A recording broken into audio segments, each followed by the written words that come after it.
English में अगर हमसे कोई क्वेश्चन पूछे हाउ इज़ द मूवी, तो इसका मीनिंग क्या होता है और इसका जवाब कैसे देते हैं, देखते हैं आज के iFactioner के लर्निंग वीडियो ट्यूटोरियल में।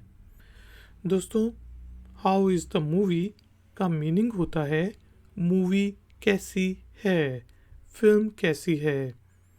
अब आप सिनेमा में कोई फिल्म देख रहे हैं, कोई आपका दोस्त उस वक्त आया या उसने फ़ोन करके आपसे पूछा हाउ इज़ द मूवी, तो इसका मीनिंग है फिल्म कैसी है।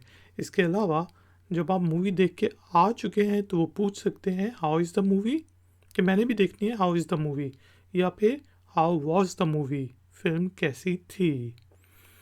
जवाब में आप कह सकते हैं कि मूवी इज़ सुपर्ब, फिल्म बहुत अच्छी है, मूवी इज़ सो, फिल्म बस ठीक है, movie is very bad, movie बहुत ख़राब है, बहुत बुरी है। तो हाउ इज़ द मूवी का मीनिंग होता है फिल्म कैसी है, और इसके आप डिफरेंट जवाब दे सकते हैं।